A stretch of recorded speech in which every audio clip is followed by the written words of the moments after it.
अस्सलाम वालेकुम नाज़रीन, आप हैं इस वक्त इसरार के साथ और आज भी हम पाकिस्तान के पॉलिटिकल सिनेरियो, स्पेशली पंजाब के पॉलिटिकल सिनेरियो पे बात करेंगे। आपको मालूम है कि नए वज़ीर आला जो हैं वो बन चुके हैं पंजाब में और उन्होंने आज हलफ भी उठा लिया है। और नाज़रीन, ये जो पूरा पॉलिटिकल सिनेरियो है इसके ऊपर आज हम बात करने जा रहे हैं। नई असम्बली वजूद में आई है जिससे पाकिस्तान में जो डेमोक्रेटिक प्रोसेस था वो तकरीबन मुकम्मल हो चुका है और अब हमने आगे बढ़ना है। क्या चैलेंजेस हैं, क्या तवक्कुआत हैं लोगों की और क्या तरजीहात होंगी, इस हवाले से हम बात करेंगे। हमारे साथ एक रिच पैनल मौजूद है, मैं तारुफ कराता चलो। हमारे साथ लेफ्ट बैठी हैं फौजिया बहराम साहबा, पाकिस्तान पीपल्स पार्टी के साथ ताल्लुक है। मेरे राइट पे बैठे हैं मियां नसीर साहब, पाकिस्तान मुस्लिम लीग नवाज से ताल्लुक है। और अगेन ऑन माई लेफ्ट मेरे साथ बैठी हैं माइजा हमीद गुजर साहिबा। माइजा, आपका बहुत शुक्रिया और तशरीफ आई, पाकिस्तान मुस्लिम लीग नवाज से आपका ताल्लुक है। On my right again colonel Naveed Sajid साहब हमारे साथ मौजूद हैं, पाकिस्तान पीपल्स पार्टी से ताल्लुक है। मैं शुरू करूंगा फौजिया बहराम साहबा से। फौजिया साहबा, आज हमने देखा कि एक स्टेप हमने और उठाया है और पाकिस्तान में जो जमहूरियत है वो तकरीबन, और उसका जो एक हुकूमत साजी का प्रोसेस था वो तकरीबन मुकम्मल हो चुका है। क्या आप देख रही हैं कि इससे अब जो अवामी तवक्कुआत हैं, आप चूंकि आपका एक बैकग्राउंड है, पॉलिटिकल बैकग्राउंड है, कैसे आप उनको पूरा करेंगी, क्या तरजीहात होंगी आपकी? बिस्मिल्लाहिर्रहमानिर्रहीम, अल्हम्दुलिल्लाह रब्बिल आलमीन। मैं समझती हूँ कि पाकिस्तान पीपल्स पार्टी और PMLN की जो ये कोलिशन हुकूमत आज अल्हम्दुलिल्लाह पंजाब में तकरीबन फॉर्म हो चुकी है, इसके साथ तवक्कुआत ज़्यादा हैं लोगों की। तवक्कुआत को पूरे करने का इरादा भी बहुत बिल्कुल पक्का और पुख्ता है पीपल्स पार्टी का भी और मियां नवाज शरीफ साहब के ग्रुप का भी। लेकिन मैं ये समझती हूँ कि जो खराबियाँ हैं वो पिछले 10 साल की बहुत वसी हैं और जो लूट मार है, जो अकरबा परवरी हुई है, जो खजाने के साथ मिस यूज़ किया गया खजाने को, वो भी एक बहुत बड़े वसी पैमाने पर नज़र आता है, जिसकी बड़ी जामिया और बड़ी बारीक बीनी से जिसकी तहकीकात और जिस पर नज़र डालना बहुत ज़रूरी है, वो हम डाल रहे हैं और वो हम डालेंगे। तो इसके साथ जो तवक्कुआत है वो मैं समझती हूँ कि इतनी जल्दी अगर पूरी ना भी हो तो पूरी ज़रूर होंगी। ये मेरा बिल्कुल अपना एक फर्म ओपिनियन है। जैसे कि मियां नवाज शरीफ साहब ने कहा वज़ीर आला हाउस के मुतल्लिक कि वहाँ यूनिवर्सिटी बनाई जाएगी।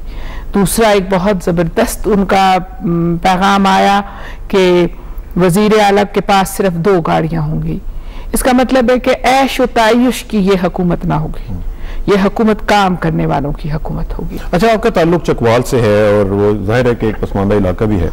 आपके इलाके के जो लोगों की तवक्कुआत होंगी, जाहिर है वो भी उसी तरह बड़ी होंगी जिस तरह के बाकी इलाकों में होती हैं।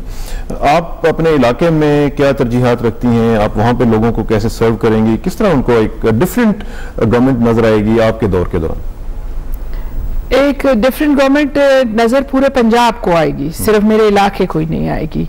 जैसे आज दोस्त मोहम्मद साहब खोसा साहब जो हमारे नए वज़ीर आला हैं, उन्होंने और उसके बाद जो हमारे पार्लियामेंट्री लीडर्स हैं, उन्होंने राजा रियाज साहब पाकिस्तान पीपल्स पार्टी के, उन्होंने अपने पार्टी लीडरान जो हमारे हैं जनाब मोहतरम आसिफ जरदारी साहब, उनके जो हमारे गाइडलाइंस हैं उसके मुताबिक जो बात की है, उसमें हमने ये कहा कि हम बुनियादी जो ज़रूरियात हैं वो पूरी करेंगे।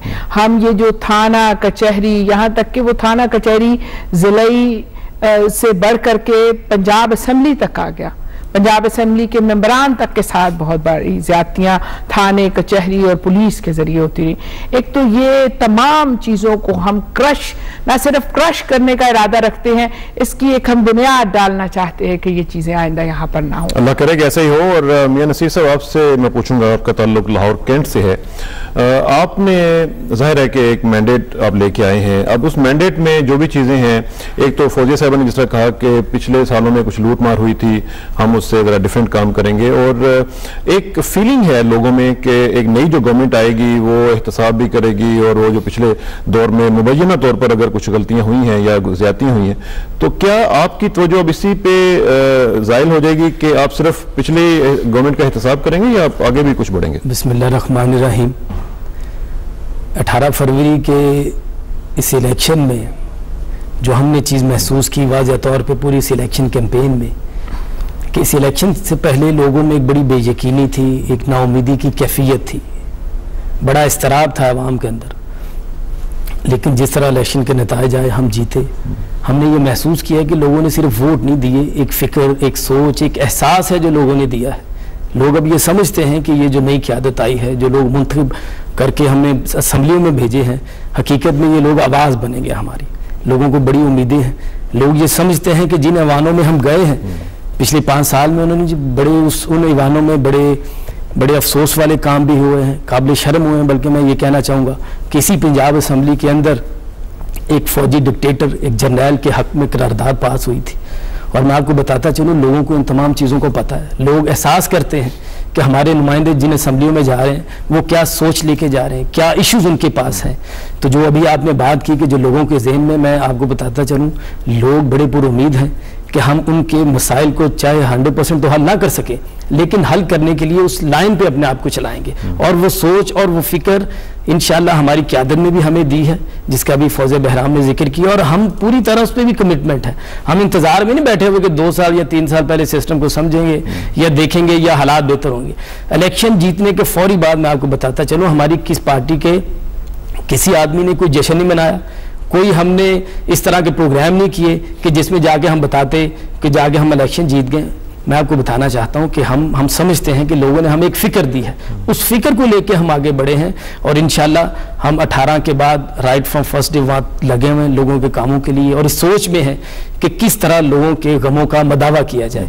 क्योंकि अब इस कौम के पास इतनी सकत नहीं रही कि उस परवेज़ मुशर्रफ या उसकी टीम, उस जैसी कोई टीम, उस जैसे कोई अफराद ये लोग बर्दाश्त कर सकें। अब कौम कुछ रिलीफ चाहती है, और अगर अब भी हम और पाकिस्तान पीपल्स पार्टी और दीगर जमातें मिलकर अगर इस कौम को रिलीफ ना दे सके तो फिर इस पाकिस्तान का खुदा हाफिज है। रिलीफ की आपने बात की है माइज़ा, रिलीफ तो ख़वातीन को भी चाहिए है। और आप विमेन सीट पे आई हैं, रिजर्व सीट्स पे आई हैं, आपका ताल्लुक रहीम यार खान से है। ये बताएं कि ख़वातीन के लिए क्या एजेंडा लेकर आई हैं आप?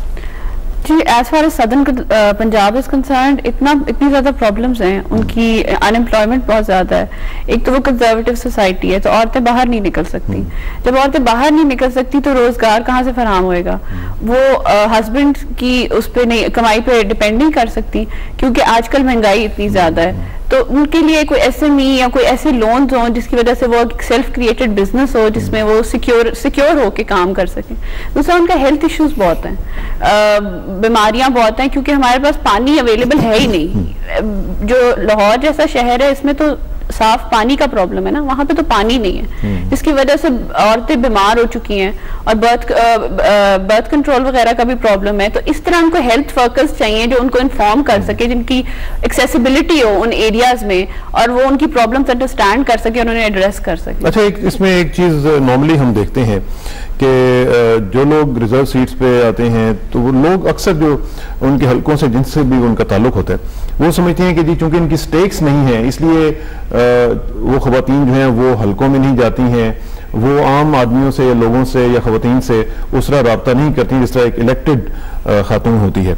तो इस तरह का भी कुछ प्रॉब्लम तो नहीं नजर आएगा आपके यहाँ? नहीं, आई थिंक ये बहुत बड़ी मिसकंसेप्शन है, क्योंकि जब इलेक्शंस हो रहे होते हैं तो हम लोग कैंपेनिंग कर रहे होते हैं अपनी पार्टी की, तो हम लोग एक एक घर में जाते हैं, तो और हम लोग वहाँ सारी उम्र रहे हैं, तो हम लोग उनकी प्रॉब्लम्स, औरतों की प्रॉब्लम्स अंडरस्टैंड हम ज्यादा कर सकते हैं, in spite of the fact कि हम लोग, आप ये कहें कि रिजर्व सीट से आए हैं, पर हम लोग अपनी एक एक घर में जाते हैं जब, तो उनकी प्रॉब्लम को एड्रेस करते हैं, उनको देखते हैं, they are going through this pen.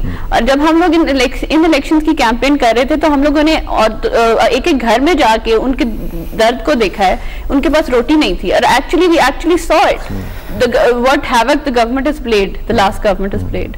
Havoc जबरदस्त जनाब कर्नल साहब। देख लेंगे। अब बात आ रही है हैवॉक की और उसमें एहतसाब की भी बात आ रही है। आप जीत कर आए हैं माशाल्लाह। एक तो आपने फौज के बाद पाकिस्तान पीपल्स पार्टी ज्वाइन की, उसके बारे में भी बताएं कि why Pakistan peoples Party only. आपने पाकिस्तान मुस्लिम लीग नवाज क्यों नहीं ज्वाइन की, कोई और जमात क्यों नहीं ज्वाइन की? आप काफ भी ज्वाइन कर सकते थे। देखिए जी, सब तारीफें अल्लाह के लिए और दुरूद नबी पाक सल्लल्लाहु अलैहि वसल्लम पर। मैं सबसे पहले अल्लाह ताला का शुक्रगुजार हूँ कि अल्लाह ताला ने मुझे ये मकाम दिया, मैं यहाँ पे पहुँचा। अल्लाह ताला मकाम देने से पहले इंसान को किसी न किसी तरह परखते हैं। मैंने जब फौज को छोड़ा तो मैंने स्टडी किया पाकिस्तान में पॉलिटिकल सिस्टम को। पॉलिटिकल सिस्टम को जब मैंने स्टडी किया तो पूरे सारे हिसाब किताब में जब मैंने देखा तो ऑर्गेनाइजेशनल एस्पेक्ट जो है पाकिस्तान पीपल्स पार्टी को उन्होंने मुझे ज़्यादा अट्रैक्ट किया। उसकी रीज़न ये है कि ग्रॉस रूट लेवल तक, विलेज तक, क्योंकि मैं रूरल, मेरा बैकग्राउंड बहुत ही कंजर्वेटिव एरिया से है, रूरल बैकग्राउंड है। I come from a village. Liaquatpur Rahim Yar Khan है। ये वो जगह है जिसके बारे में आज बताते हुए मैं अल्लाह के फजल से बड़ा ये बात करूंगा कि मुझे पिछली हुकूमत की शर्मिंदगी की बात है कि जब इन्होंने ऐलान किया कि हर तहसील हेडक्वार्टर को सुई गैस से कनेक्ट कर देंगे। सुई गैस पिछले 20 साल से लियाकतपुर तहसील से गुजर रही है, लेकिन आज तक तहसील हेडक्वार्टर कनेक्टेड नहीं है। आज भी मेरी बहनें, मेरी बेटियां, मेरी माएँ जो हैं वहाँ लकड़ियाँ जलाती हैं, लकड़ियाँ जला के धुएं से अंधी हो रही हैं। वो ये 21वीं सदी है, ये आईटी की सदी है, ये कंप्यूटर की सदी है। दुनिया चांद पे पहुंच गई और हम सुई गैस के पीछे पड़े हुए हैं। ये सब मेरी बहन ने बताया कि हम उस मार्जिनलाइज्ड एरिया से हैं जहाँ पानी नहीं है। आप तो यहाँ पे तो साफ पानी की बातें होती हैं, वहाँ पानी है ही नहीं है। यहाँ पे है, यहाँ पे भी जो साफ पानी मिल रहा है उससे भी लोगों को यूरिक एसिड हो जाता है। WHO की रिपोर्ट आप देखें, WHO की रिपोर्ट के मुताबिक उसमें जहर है, हमारे पानी में जहर है। लेकिन पिछले 60 साल में किसी ने कोशिश नहीं की कि जी उस पानी जहां स्केर्सिटी ऑफ वाटर है वहां कुछ ना कुछ तो कर दें, कोई ऐसा काम तो कर दें कि वहां के इंसानों को इंसानों वाली जिंदगी वो जी सके। मेरे गांव इलाके के लोग टोबे से पानी पीते हैं। टोबा अगर मैं समझाने की कोशिश करूं, पानी इकट्ठा हुआ होता है, वो उन्होंने बारिश का पानी इकट्ठा किया होता है। वहां से जानवर पानी पीता है, वहां से इंसान पानी पीता है। एक तो है ना, शेर और बकरी एक घाट से पानी पीते हैं, यहाँ तो इंसान और बकरी एक घाट से पानी पीते हैं। मैं उस इलाके से हूँ, वहां पे तालीम तो बहुत दूर की बात है। औरत को तो ये मकाम भी हासिल नहीं है कि वो घर से बाहर निकल के जाके वो काम करे, कोई अपने घर के लिए कोई रोजगार कमा सके। औरत को तो ये भी हक हासिल नहीं है कि वो बनाव श्रृंगार कर सके, उसको ये भी हक हासिल नहीं है कि अपने आप पे तवज्जो दे सके, अपने कपड़े पहनावे पे देख सके, अपने सलीके को देख सके, कभी जेवर पहन सके। आज भी लोग झोंपड़ियों में रहते हैं और वो झोंपड़ियां जो वो खुद औरत अपने हाथ से बनाती है। लेकिन कल साहब इसमें क्वेश्चन फिर वही उठता है कि ये हम पिछले 60 साल से बातें सुन रहे हैं कि जी ये इस तरह हो रहा है, इस तरह हो रहा है। What is the solution? आप इलेक्ट होके आए हैं वहां पे और पहली दफा आप इलेक्ट होके आए हैं, आपने वहां पे जो इनकम्बेंट लोग थे उनको हराया और आप जीत कर आए वहां से। इसका सोल्यूशन यही है कि देखें अभी पढ़े लिखे लोग सामने आ रहे हैं। मेरे ख्याल में मेरे आज इलाके में लोग देख रहे होंगे कि उनका मैं नुमाइंदा हूं, मैं टीवी पे बैठा हूं। शायद ये जिंदगी में पहली दफा हो रहा होगा कि उनका नुमाइंदा टीवी पे बैठ के बातें कर रहे हैं। वहां पे एक ऐसा माशरा है। हम पीपल्स पार्टी के वोटर को अगर आप देखें, मैं अपनी बात करता हूं कि पीपल्स पार्टी का वोटर है बहुत कमजोर आदमी, फाइनेंशियली जो वीक हैं, जो कमी है, पंजाब में जिनको कमी कहते हैं, जो रेडी वाले हैं, जो तांगे वाले हैं, जो मजदूर हैं, डेली वेजेस वाले लोग हैं। अभी उनका क्या होता है कि पिछले 60 साल से बड़े लोग जो थे वो पॉलिटिक्स में थे, 20-20 साल से MP आ रहे हैं। कभी उन्होंने आज तक असेंबली में आके ये नहीं देखा कि खड़े हो गए हाजिरी लगवानी है। वहां अंगूठा छाप किस्म के हमारे लोग चल रहे थे। उससे ये था कि जब इलेक्शन होती थी तो कॉन्टिन्यूटी को करने के लिए वो उन पे जबर करते थे, जबर से उनसे वोट लेते थे और वो जीतते आ रहे थे। लेकिन असेंबली में आके असेंबली का हक अदा नहीं करते थे। अभी अल्लाह के फजलो करम से देखिए ना, मेरी आवाज़ अभी आपके सामने आ रही है। पाकिस्तान सुनेगा, पाकिस्तान का अरबाब इख्तियार सुनेंगे, बाकी मेरे दोस्त सुनेंगे, भाई सुनेंगे, जिनको मैं अपनी दास्तान सुनाऊंगा। नुमाइंदा दास्तान सुनाने के लिए आता है कि अपने इलाके की दास्तान सुनाए, अपने लोगों के दुख दर्द को बयान करे अपने अंदर से। जब उसके अंदर से आवाज़ उठेगी तो दुनिया सुनती है और उसमें दर्द भी होगा, डेफिनेटली दर्द होगा। और इंशाअल्लाह मेरे इलाके में इस दर्द की वजह से वो चीज़ें आएंगी कि अल्लाह के फजलो करम से हमें मौका मिल गया तो इंशाल्लाह। प्रोवाइडेड ये है कि अल्लाह करे हमें एक पॉलिटिकल विजडम प्रिवेल करती रहे, जो इस वक्त विजडम मिले और आपको 5 साल का पूरा टेन्योर मिले और उसमें आप डिलीवर कर सकें। जी बिल्कुल। और इस वक्त तो रहीम यार खान से चूंकि हमारे पास 2 लोग मौजूद हैं, इसलिए मुझे लगता है कि रहीम यार खान में तो इंशाल्लाह चेंज आएगी अल्लाह के करम से। और फौजी साहब, आप जरा मुझे बताएं कि चेंज की जो बात आती है, अभी तक आज नई गवर्नमेंट पंजाब में इंस्टॉल हो चुकी है और इंशाल्लाह एक अबूरी दौर में 3 माह के लिए 2 माह के लिए वज़ीर आला साहब रहेंगे। एक यंग चीफ मिनिस्टर हम देख रहे हैं, who has no background actually, अब कैसे डिलीवर कर पाएंगे? ये आपके सवाल के जवाब देने से पहले मैं थोड़ा सा ऐड करूं आपके पिछले सवाल में। आपने अभी सवाल किया था मियां साहब से कि आप लोग इंतकाम किस में ही पड़ जाएंगे कि कोई वो भी करेंगे। मियां साहब ने इसका जवाब अपने तरीके से दिया आपको, बिल्कुल मुनासिब। मैं ये आपको बताना चाहती हूँ कि पाकिस्तान पीपल्स पार्टी के जो कायद हैं जरदारी साहब और जो पाकिस्तान मुस्लिम लीग एन के कायद हैं नवाज शरीफ साहब, इनका मुसम्मम इरादा है कि हम कोई इंतकामी सियासत नहीं करेंगे। हम इस तरह नहीं करेंगे। इस तरह करना होता तो आज हमारी हुकूमतें थी। मोहतरमा बेनज़ीर भुट्टो शहीद को जिन लोगों का हाथ है, बहुत सी बातें ज़बान ज़देआम हैं, तो अगर ऐसा कुछ करना होता तो शायद आज तक कुछ गिरफ्तारियां हो चुकी होती। हम ऐसा इरादा नहीं रखते। हम ऐसा नहीं करेंगे कि अपनी ताकत, अपनी कुव्वत, अपनी सलाहियत, अपने जो वो है जितनी भी हमारी क्रेडिबिलिटीज हैं, इन सबको हम जाया कर दें, ऐसा नहीं करेंगे। लेकिन इसमें एक चीज, एक नुक्ता जो है वो ये है कि एक चीज है इंतकाम, एक चीज है एहतसाब। जी ठीक है, दोनों अलिफ से शुरू होते हैं। जी जी। अच्छा, मसला ये है कि हम लोग एहतसाब नहीं करते हैं कि ये लोग कहेंगे कि ये जी इंतकाम ले रहे हैं। नहीं, क्यों नहीं हम एहतसाब ऐसा करते हैं कि जो नजर आए कि ये सही मानों में एहतसाब है और इसमें कोई बायस नहीं है, कोई इस तरह की चीज नहीं है। और एहतसाब, अगर किसी ने गलत काम किया तो उसका एहतसाब भी होना चाहिए। जी, एहतसाब हम जरूर करेंगे, लेकिन एहतसाब हम उसी चीज का करेंगे जिस चीज का एहतसाब होना चाहिए। हम इंतकामी एहतसाब नहीं करेंगे। उसके बाद जो आपका अभी दूसरा सवाल था, उसमें आपने क्या पूछा? खोसा साहब के मुतालिक। दोस्त मोहम्मद खोसा साहब यंग हैं, लेकिन दोस्त मोहम्मद खोसा साहब सरदार जुल्फकार खोसा के बेटे हैं। उनका एक बड़ा लंबा चौड़ा सियासी बैकग्राउंड है और मैं समझती हूँ कि उनको अपने घर से अपने बुजुर्गों की बहुत ज़्यादा कामों में बेहतरीन हदायत और बेहतरीन जो है शफकत और बेहतरीन तजर्बा जो है वो मिलेगा और मिल चुका होगा। और बहुत ज़्यादा उनकी खोसा साहब जो हैं, जुल्फकार अली खोसा साहब, जिनके साथ मैं 2 मरतबा कुलीग भी रही और मैं उनकी बड़ी मोतक़िद हूँ सलाहियतों की, और मैं समझती हूँ कि उन्होंने अपने बेटे को बड़ी अच्छी तरबियत दे रखी होगी, जिसको आज मैंने महसूस भी किया असेंबली में उनकी तकरीर के दौरान।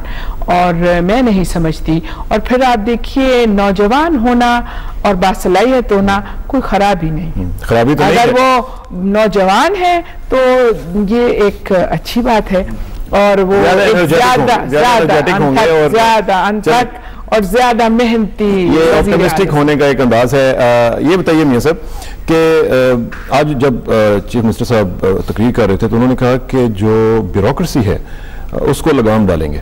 ये एक बड़ा इंपॉर्टेंट नुकता है, क्योंकि हम देखते हैं कि ब्यूरोक्रेसी हर जमाने में एक किरदार अदा करती है, उसमें करप्शन में भी उसका एक रोल होता है, लेकिन जैसे ही गवर्नमेंट चेंज होती है तो they get away with it.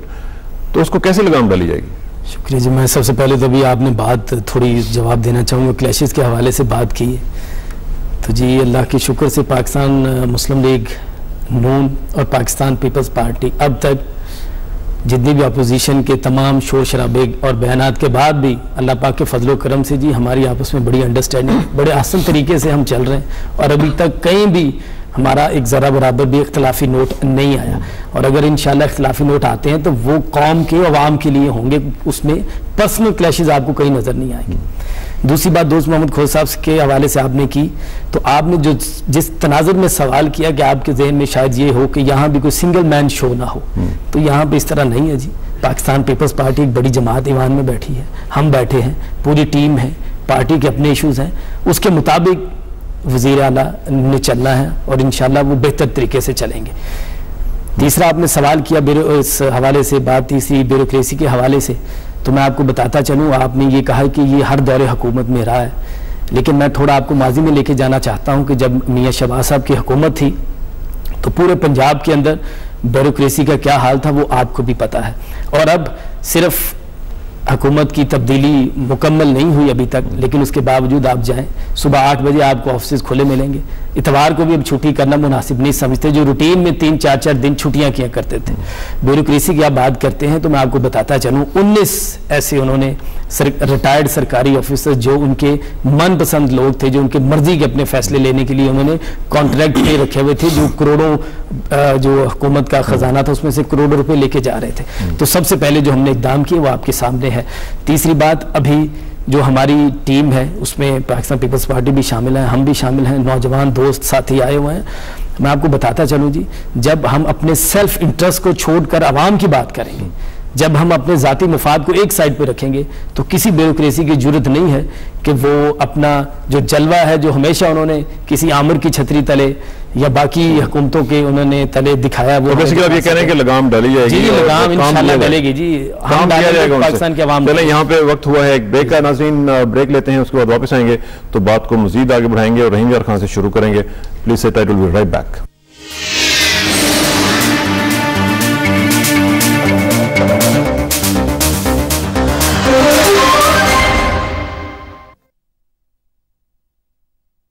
Welcome back नाजरीन। बात हो रही है पंजाब के हवाले से और पंजाब असम्बली में आज आपको मालूम है कि एक और स्टेप लिया है, वज़ीर आला मुंतखब हो गए हैं, उन्होंने अपना हल्फ उठा लिया है और अब गवर्नेंस जो है वो देखी जाएगी कि कैसी रहेगी।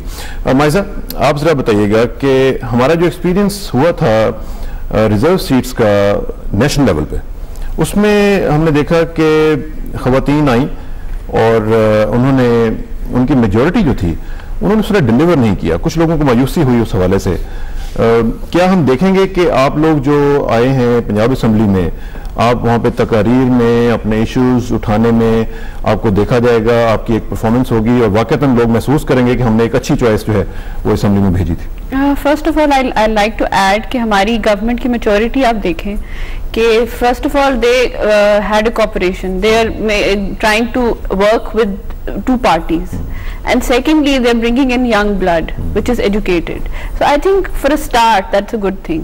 और as far as women is concerned, आप ये देखें कि you were talking about the previous government, right, कि उनकी औरतों ने, आप मुझे ये बताएं कि बेसिकली इन्होंने औरतें इसलिए लाए थे so that they can look good internationally, ताकि अमेरिका को हर they should satisfy them कि जी हम लोग we are bringing in women and we are a liberalized country, but actually उनकी say कितनी थी, it did not count because it was a dictatorship.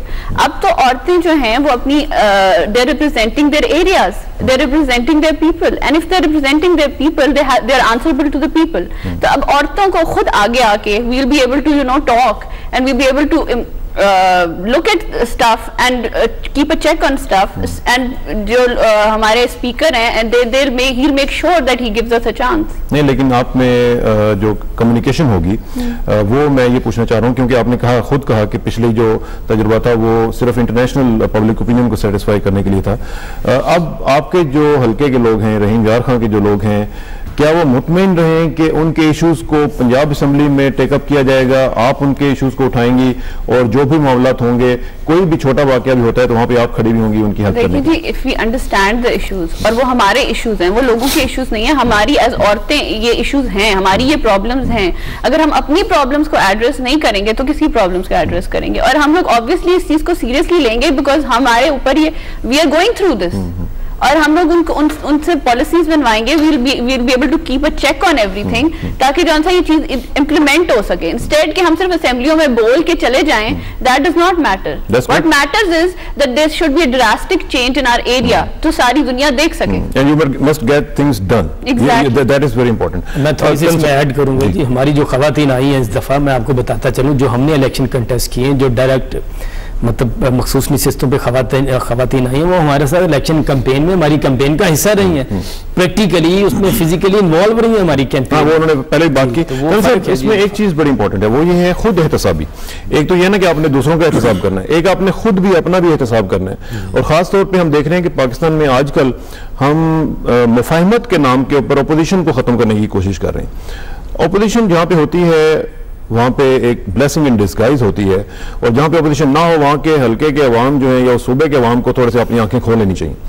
आप अपनी खुद एहतसाबी और अपनी पार्टी की खुद एहतसाबी, अपनी जो कोलिशन है उसकी खुद एहतसाबी के लिए क्या करेंगे? आप थोड़ा सा पीछे जाएं, जिस वक्त ये पॉलिटिकल कोलिशन शुरू हुई है वहाँ से अगर आप देखें तो मोहतरमा बेनज़ीर भुट्टो साहिबा को ये बहुत बड़ा क्रेडिट जाता है। वो बहुत बड़ा ब्रेन थी, उनको अगर आप देखें तो internationally she is recognised as a political scientist. उन्होंने बहुत काम किया इस पे। जब काम किया तो उस वक्त उन्होंने ये नहीं देखा कि मैंने अपने सामने कोई बहुत बड़ा बैरियर खड़ा कर दिया है कि मैं किसी के पास चल के नहीं जा सकती हूँ या ये नहीं हो सकता। कल के जो हरीफ थे मियाँ नवाज शरीफ हमारे बहुत मोहतरम लीडर हैं, मोहतरमा बेनज़ीर भुट्टो साहिबा उनके पास चल के गई, मफाहमत के लिए गई। उन्होंने हमें एक रोल मॉडल दे दिया है। वो एक टीचर भी थी हमारे लिए, हमारी लीडर भी थी, जो बहुत सारी चीज़ें पीछे छोड़ गई हैं ताकि हम लोग उनको फॉलो करते हुए एक मीनारे पाकिस्तान तक पहुंचे, ताकि अल्लाह ताला तरक्की लाए। तो मेरा नहीं ख्याल, अभी पॉलिटिकल विजडम प्रिवेल कर रही है। व्हाट पॉलिटिकल विजडम इज कि एक दूसरे को एक्सेप्ट करना, जिस तरह उन्होंने मियाँ साहब को एक्सेप्ट किया, बाद में मियाँ साहब ने भी उतना ही बड़ा सबूत दिया कि उन्होंने बेगारा मेहमान को ठुकराया नहीं, क्योंकि एक प्रोसेस से ये लोग गुजर गए थे।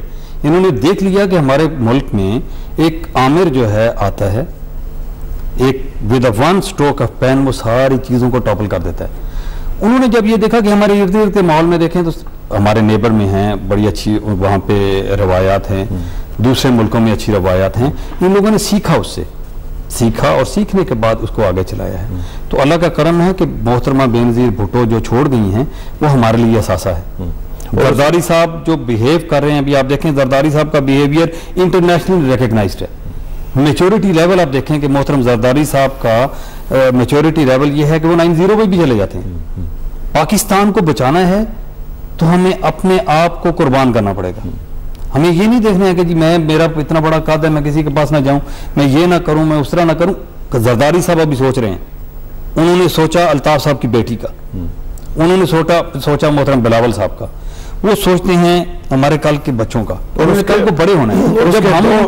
उसके 2 हफ्ते बाद ही, अभी 2 हफ्ते भी नहीं गुजरे थे कि कराची के इस तरह के वाक़यात हो गए। ये अनफॉर्चुनेट है। ये देखें, अगर इस चीज़ को अगर हम डीपली देखें तो ये चीज़ें किस दौर में हुई हैं। ये बात आज भी हो रही थी, असेंबली में भी बात हो रही थी कि ये बात हुई है काफ लीग की हुकूमत में, जो अभी जो केयर टेकर गवर्नमेंट थी। बेसिकली वो तसलसल था काफ लीग का, वो तसलसल था परवेज मुशर्रफ का। अभी उन्होंने वहां एक ऐसा काम करके 2 भाइयों को, जो अभी हम इकट्ठे हुए हमें लड़ाने की कोशिश की, वो एक एमक्यूएम के दरमियान और पीपल्स पार्टी के दरमियान कोई नई चीज लाना चाहते हैं ताकि डिस्टेबलाइज हो जाए सिस्टम। अल्लाह के डिस्टेबलाइज नहीं होगा, अल्लाह करेगा नहीं होगा।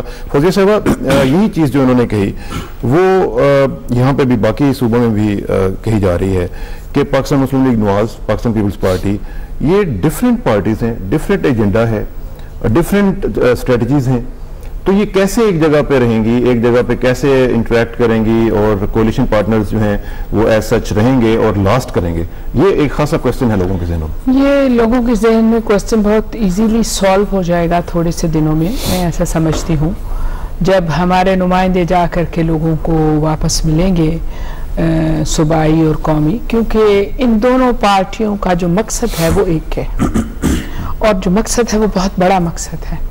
इतना बड़ा मकसद है कि इन्होंने अपनी ज़ात की, अपनी पर्सनल आइडियोलॉजी की जरदारी साहब ने, नवाज शरीफ साहब ने नफ़ी करते हुए, और इन्होंने जो मोहतरमा शहीद बेनज़ीर भुट्टो साहिबा का ख्वाब था उसको आगे बढ़ाया है। और वो मकसद ये है पाकिस्तान की बका और सलामती। मुल्क, जैसे आप अभी कराची के मामले का जिक्र कर रहे थे, वो तो एक वाक़या है। मुल्क ऐसे लातादाद वाक़यों का हर रोज़ शिकार हो रहा है, इतने ज़्यादा वाक़यात हो रहे हैं, यहाँ तक कि बेसब्री और कल्चर जो है वो हमारा ऐसा है कि टॉलरेंट नहीं रहे हम एक दूसरे के। इन तमाम चीज़ों को जो है एक बड़ा मकसद ही हल कर सकता है, और वो मकसद की खातिर में मफाहमत हुई। अभी आपने एक बात की कि मफाहमत के नाम पर अपोजिशन का खात्मा, मैं ऐसे आपके साथ एग्री नहीं करती। अगर आप मुझे इजाज़त दें तो मैं आपके इन अल्फाज के साथ डिसएग्री करते हुए आपको बताऊंगी कि मफाहमत के साथ हम अपोजिशन का खात्मा नहीं कर रहे।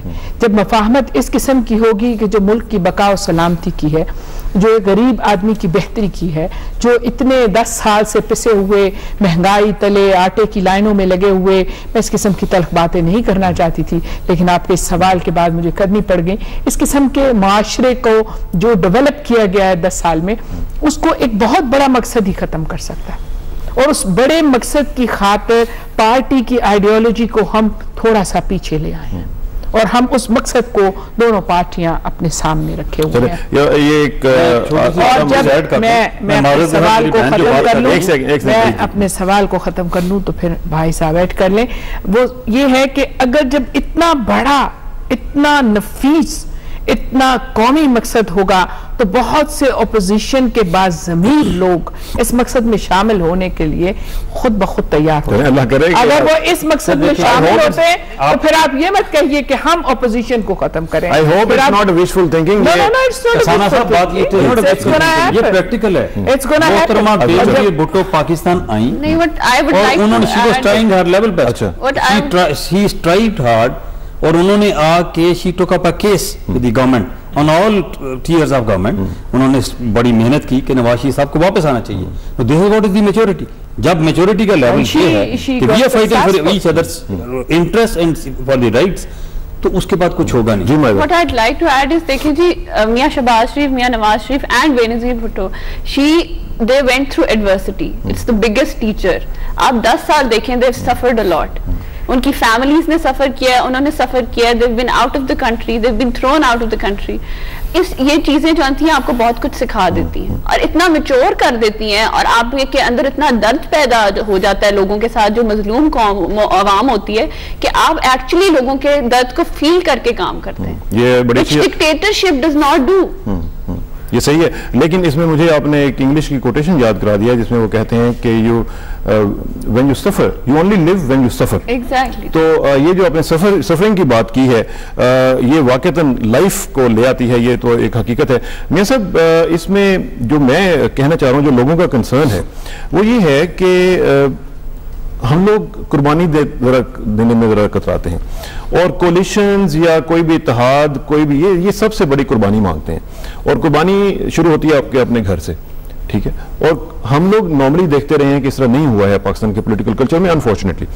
क्या अब आप समझते हैं कि दोनों जो क़यादतें हैं उनके यहाँ ये पॉलिटिकल विल मौजूद है कि वो सेक्रीफाइस करेंगे और अपने से ही वो सेक्रीफाइस का आगाज करेंगे? जी बिल्कुल, मैं आपको बताता चलूँ कि 10 साल जो एक वक्त पाकिस्तान की तमाम सियासी जमातों पे बड़ा सख्त वक्त रहा, और हकीकत में वो सख्त वक्त से पाकिस्तान की सियासी जमातों पे नहीं, पूरी 16 करोड़ आवाम पे ये बड़ा एक दुश्वार और मुश्किल वक्त रहा, और हर एक ने इसमें सफ़र किया। तो इनफैक्ट जो सियासतदान है वो सीखता है, वक्त उसको सिखाता है, हालात उसको सिखाते हैं, और ये 10 साल का जो वक्त था उसने सियासतदानों को, सियासी जमातों को ये सिखाया है।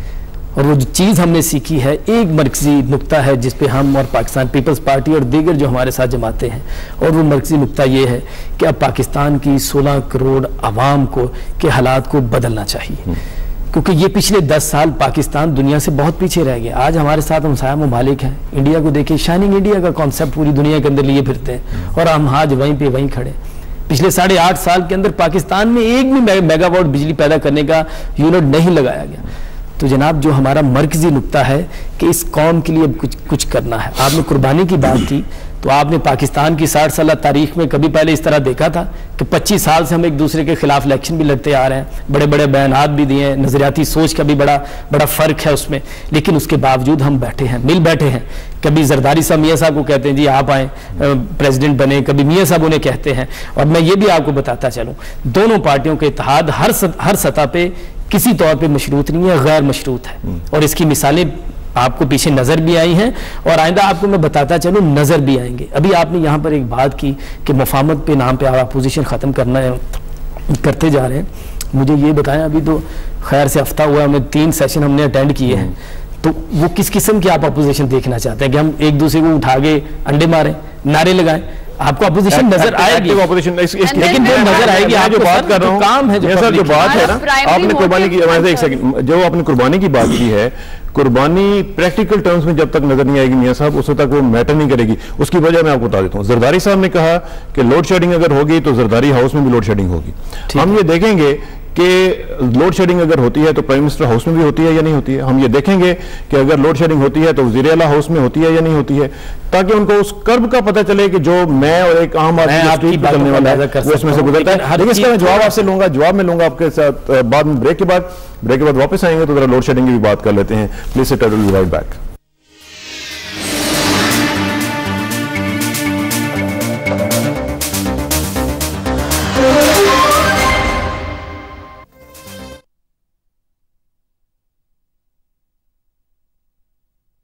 वेलकम बैक नाज़रीन। बात हो रही है पंजाब की गवर्नमेंट के बाद के सिनेरियो के हवाले से, और हम बात कर रहे हैं कि कुर्बानी देना पड़ेगी। माइजा से बात करते हैं। माइजा, आप कुछ कहना चाह रही थी कुर्बानी के हवाले से? कह रही थी कि प्राइमरी मोटिव हमारा बेसिकली ये है कि to respect the decision of people of Pakistan, and they have decided that we should work together, तो वी आर वर्किंग टुगेदर। नहीं, यू शुड वर्क टुगेदर, लेकिन ये है कि उसमें जो कर्ब से हमारी कौम गुजर रही है, मुझे नहीं पता कि हमारे जिस पैनल में से लोग जो हैं वो सारे उस कर्ब में से गुजर रहे हैं। आई एम इन लाहौर, और 10 से 12 घंटे दिन में अगर बिजली जाए और हर आधे घंटे के बाद बिजली जाए, तो वो जो एक कर्ब है वो मेरे ख्याल है कि सबको फील करना चाहिए, right from the top to the bottom. Exactly करना चाहिए। हाँ, मैं यहाँ कुछ ऐड करना चाहूंगी।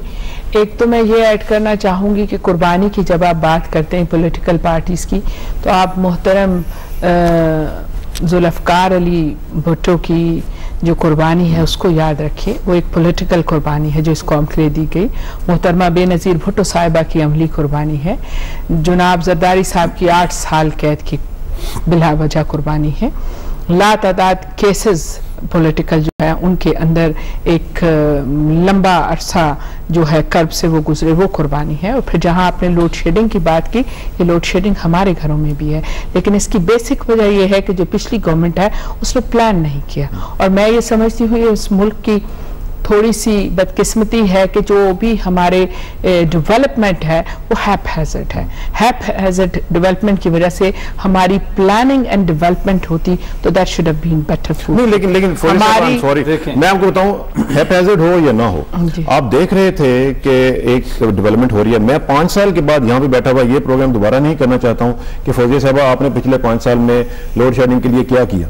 मैं ये चाहता हूँ, मैं इसलिए आपको अर्ली वार्निंग सिस्टम के तहत ये बता रहा हूँ कि आप लोग सब लोग माशाल्लाह एमपीएस हैं और आपने डिलीवर करना है इंशाल्लाह, ताकि आप प्रायोरिटाइजेशन जो है वो अपनी करें। आपके जो इश्यूज हैं, एक आम आदमी के जो इश्यूज हैं वो आप टेकअप करें और गवर्नमेंट को प्रेशराइज करेंगे कि जी हमें डिलीवरी चाहिए, हमें डिलीवर करके दें। मैं एक देहाती एरिया से ताल्लुक रखती हूँ और भी बुरी हालत है। जितनी बुरी हालत वहां पर है वो आपके शायद शहर लाहौर में भी नहीं है। मैं लिहाजा जब आप कर्ब की बात समझ करते हैं तो शायद जो सियासी यहाँ आकर के बैठे हैं इलेक्शन लड़के, वो उस कर्ब का एक हिस्सा हैं। जब भी वो यहाँ पर बैठ करके लोड शेडिंग की इसकी बात करें, और मैं ये मरकजी हुकूमत का गो टॉपिक है, लेकिन मैं ये तवक्को रखती हूँ कि हुकूमत ऐसी प्लानिंग करेगी कि बिजली जो है उसकी जनरेशन इम्प्रूव हो और उसकी जनरेटिंग पावर इम्प्रूव हो करके ये लोड शेडिंग और इस किस्म के मसाइल से हम। दूसरा इशू आप कुछ ऐड कर दूं थोड़ा सा। देखें, डिफरेंस है किंगशिप में और डेमोक्रेसी में। जो पिछले 8 साल गुजरे हैं, अगर आप उसको देखें तो बेसिकली वो किंगशिप थी, डिक्टेशन थी। डिक्टेशन आती थी रेंजर्स हेडक्वार्टर से आ गई कि इसको मिनिस्टर बना दें, इसको फलां कर दें, इसको फलां कर दें। डिक्टेशन आती थी प्रेसिडेंट हाउस से कि नवाज शरीफ साहब को बाहर निकाल दें, बेनज़ीर साहबा को फलां जगह कर दें, ये कर दें, वो कर दें। शहनशाहियत के तौर में उन्होंने इतने बड़े काम किए, इतने लोगों को विक्टिमाइज किया, सारा कुछ किया, लेकिन कोई काम बेहतरी के लिए नहीं किया। जहां वो इतने बड़े ये काम कर रहे थे, वहां with one pen stroke of pen वो ये भी कर सकते थे कि हम काला बाग बना रहे हैं। बादशाह थे वो। डेमोक्रेसी में तो ये चीजें थोड़ा सा और तरीके से आती हैं। नाउ अभी डेमोक्रेसी जो है प्रिवेल कर गई मुल्क में। अभी अल्लाह के फजल से आप देखेंगे कि अभी वो चीजें नहीं होंगी, अभी डिक्टेशन नहीं होगी, अभी लोगों ने डिलीवर करना है। If you will not deliver it, मैं नेक्स्ट टाइम मुझे लोग आने नहीं देंगे, बिकॉज हम एक पोलिटिकल प्रोसेस हैं। व्हाट पॉलिटिक्स है क्या?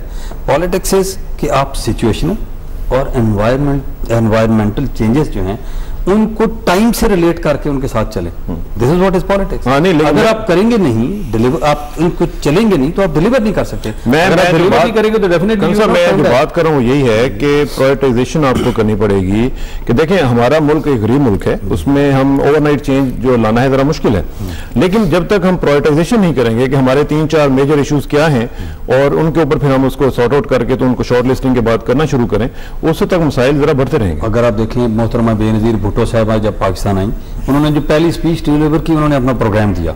अगर आप देखें तो वो 6 नुकाती एजेंडा था, 6 नुकाती प्रोग्राम था। उसमें प्रायोरिटाइजेशन थी पाकिस्तान की चीज़ों की कि हमें इस वक्त करना क्या है। उन्होंने बेरोजगारी को मसला बताया, उन्होंने इलेक्ट्रिफिकेशन को मसला बताया, उन्होंने वक्त के धारे में जो चीज़ें उलझी हुई हैं उनको सुलझाने का बताया, उन्होंने बर्दाश्त का बताया, उन्होंने नौजवानों को आगे लाने का बताया। उन्होंने प्रायोरिटाइजेशन कर दी हुई है। अभी हम असेंबली में पहुंचे हैं, उन्हीं चीज़ों को अपने सामने रखते हुए वो हमारे लिए गाइडलाइन है, वो हमारे लिए गाइडिंग प्रिंसिपल्स हैं। एक और चीज़ जो मैं नोट कर रहा था वो ये थी कि मैंने ये तकरीबन 4 असेंबलीज में देखा है और ये मैं नेशनल असेंबली में भी देख रहा हूँ, हम लोग टाइम की कदर नहीं कर पा रहे हैं। हम लोग मिसाल के तौर पर अगर कहते हैं कि सेशन 11 बजे शुरू होगा तो वो 1 बजे जाके शुरू होता है। हम लोग अगर किसी को कहते हैं कि 9 बजे मीटिंग होगी तो वो 10 बजे शुरू होती है। आई थिंक पिछले 10 साल के जो बिगड़े हुए टाइम हैं, 10 साल में जो टाइम थे जिस वक्त 10 बजे के 5 बजे शुरू होते थे, अगर रिकॉर्ड पे चीजें लानी है तो इस चीज को लें कि परवेज मुशर्रफ साहब सर नहीं, मेरी बात सुने, अभी तो आहिस्ता से ठीक होगा ना, ओवरनाइट तो कोई चीज नहीं होनी। अल्लाह के फजल से आप देखेंगे चीजें ठीक हो जाएंगी। सेक्रेटरी पंजाब अगर जिस तरह मियां साहब बता रहे थे कि जाके 8 बजे लोगों को दफ्तर में ले आते हैं, तो मेरा ख्याल है कि अगर मियां शहबाज शरीफ साहब ये चाहें तो आप 7:45 पे वहां पे पहुंच सकते हैं। हम जा रहे हैं, आज देखिए 11 बजे शुरू होगा। आई एम सॉरी, मियां Shahbaz Sharif has been very good administrator. आप वही देखें जो हमारी पंजाब असेंबली की ऑर्गेनाइजेशन थी, दैट वाज एडमायरेबल। हम लोग 11 बजे जो होना था वो 11 बजे हुआ, एवरीवन वाज देयर। जो हमारी मीटिंग्स हैं वो भी प्रॉम्प्टली हो रही हैं। मैं इनॉग्रल सेशन की बात कर रहा हूँ, उसमें तो कोई लेट थी ना, उसमें भी लेट था। एनीवे, लेकिन जो मसला है वो यही है कि हम अब वाइंड अप भी कर रहे हैं, लेकिन मैं ये चाहूंगा फौजी साहब आप एक विजन के एतबार से कि एक आम आदमी जो है वो आपसे एक विजन का तकाजा करता है कि आपका क्या विजन होगा जब आप 5 साल के बाद अल्लाह करे कि आप दोबारा जब उनके पास जाएंगी वोट मांगने के लिए, तो वो विजन उनका कंप्लीट हुआ हुआ हो, तो वो क्या विजन होना चाहिए? विजन की आप बात करें तो इतने शॉर्ट से पीरियड में मैं आपको विजन जो है उसको कंप्लीटली क्लैरिफाई करके नहीं बता सकती, लेकिन जो बिल्कुल टॉप प्रायोरिटी के उनके जहन पर हैं, तो एक तो हमारे यहाँ महंगाई का बहुत ज़्यादा वो है, इतना ज़्यादा भूख, और ख़ास तौर पर जिस एरिया से मैं आई हूँ, और इतनी भूख है कि मुझे अब खौफ आता है। और मैं अपने इर्द गिर्द फैले हुए बहुत से लोगों को जानती हूँ जो 3 वक्त का खाना ख़त्म करके 2 वक्त का खाना। तो आपके नज़दीक जो प्रायोरिटी नंबर 1 मैं समझती हूँ, और मैं ये दोस्त मोहम्मद साहब को इन राइटिंग रिक्वेस्ट कर चुकी हूँ, जो लेटर उनको मिल जाएगा कि आप सबसे पहले इस मुल्क में, और मरकजी हुकूमत से भी मेरी ये रिक्वेस्ट है कि कोई चीज़ इस मुल्क में महंगी हो, राशन महंगा नहीं हो। बिल्कुल ठीक है। मैं मियां साहब आपसे जरा पूछूंगा कि आपकी प्रायोरिटी नंबर 1 क्या होगी इस 5 साल दौर? मैं जी चूँकि अपने सूबाई हुकूमत का यहाँ पर आए हैं, सूबाई हुकूमत की नुमाइंदे हैं, तो मैं आपको बताता चलूँ जी हमारे हल्के के अंदर, और मैं समझता हूँ शायद पूरे पंजाब के अंदर ही ये सूरत हाल है कि जी लॉ एंड ऑर्डर की जो सूरत हाल है वो बहुत ख़राब है। आज भी मुझे मेरे हल्के के अंदर अगर हम 10 घंटे ड्यूटी देते हैं, बैठ के ऑफिस में काम करते हैं लोगों के, तो उसमें से 90% मसाइल थाने और कचहरी के हैं लोगों के। आज भी लोग, कोई शरीफ आदमी, मैं आपको बता दूं, चाहे वो पैसे वाला, चाहे लाहौर जैसे शहर की आप बात जी जी, चाहे वो शरीफ आदमी है, चाहे इवन आपकी भी मैं बात करता हूं कि आपको ये यकीन नहीं है कि आपके साथ ज्यादती होती है, आप बगैर सिफारिश और पैसे दिए इंसाफ हासिल कर लेंगे। ठीक। मैं हर बंदे की बात करता हूँ, इवन वो किसी ओहदे पर है या नहीं है, तो 90% मसाइल यहाँ से जन्म ले रहे हैं, और एक मर्द के साथ है। तो यहाँ एक male dominated society, law and order की बात आ गई। प्रायोरिटी नंबर 1 बेसिक नीड्स, लोगों की बेसिक नीड्स पूरी होएं, उनकी वो, ताकि वो अपने आप में सेटिस्फाई हो, ताकि they can progress. Basic needs में जान से आप फूड इन्फ्लेशन देख लें, that's gone from 16 to 20, which is pathetic. तो आप देखें वो बेचारे लोग खाने के लिए उनको लाले पड़े में, तो क्या करेंगे? उनकी बेसिक नीड्स पूरी करें ताकि वो they should start thinking about progressive nation. Fair enough. Colonel साहब, प्रायोरिटी नंबर 1? मेरा एरिया एग्रो बेस्ड है। मेरे एरिया में सबसे ज़्यादा मसाइल जो हैं वो वहाँ के पानी के हैं। पानी वो ज़मीनों के लिए हो या इंसानों के लिए हो।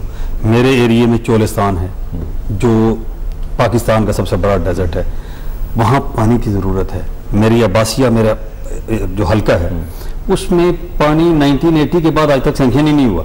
1980 में वहाँ पे 11 लाख एकड़ जमीन थी, आज 1,20,000 एकड़ जमीन है, लेकिन पानी वही 1980 वाला। अगेन बेसिक नीड्स की बात हो रही है। दूसरी जो मेरी प्रायोरिटी है वो ये, मैंने आपको सुई गैस जिस तरह पहले सबमिट कर दिया कि सुई गैस मेरे एरिया में नहीं है, जबकि सुई गैस की मेन लाइन, पाकिस्तान की सबसे बड़ी लाइन मेरे एरिया से आप कोशिश करेंगे वो भी ला के दें उनको। आपका बहुत शुक्रिया फौजिया साहब, आप तशरीफ लाई और आपने बड़ी तफसील से गुफ्तगू की। जनाब मियाँ साहब आपका बहुत शुक्रिया, मियाँ नसीर साहब आप भी तशरीफ लाए, और माहिर साहब आपका बहुत शुक्रिया, आप तशरीफ लाई, और कर्नल साहब आपका बहुत शुक्रिया, कर्नल नवीद साजिद साहब। नाज़रीन, जिस तरह की बात हुई है यहाँ पे और हमने देखा कि प्रायोरिटीज सेट कर ली गई हैं, अब अल्लाह करे कि हम ये तमाम प्रायोरिटीज जो हैं उनके ऊपर काम होता हुआ भी देखें और डिलीवरी जो है वो हम देख सकें। और क्योंकि गवर्नेंस का जो बेसिक प्रिंसिपल है वो यही है कि हम उसको डिलीवर होता हुआ देखें। अल्लाह करे कि ऐसा हो सके। आखिर में दुआ कि मेरी इज्जत के लिए काफ़ी है मेरा मौला कि मैं तेरा ही बंदा हूँ, और मेरे फ़ख्र के लिए काफ़ी है कि तू ही मेरा परवरदिगार है। तो बिल्कुल उसी तरह है जिस तरह मैं चाहता हूँ, मुझे भी उसी तरह बना दे जिस तरह तू चाहता है। स्पुरदम बतो माए खेशरा तू दानी हिसाब कम बेचरा। मुझे इस तरह किसानों को अगले हफ्ते तक के लिए इजाज़त दीजिए। नेक्स्ट वीक इंशाल्लाह मुलाकात होगी। अल्लाह हाफ़िज़।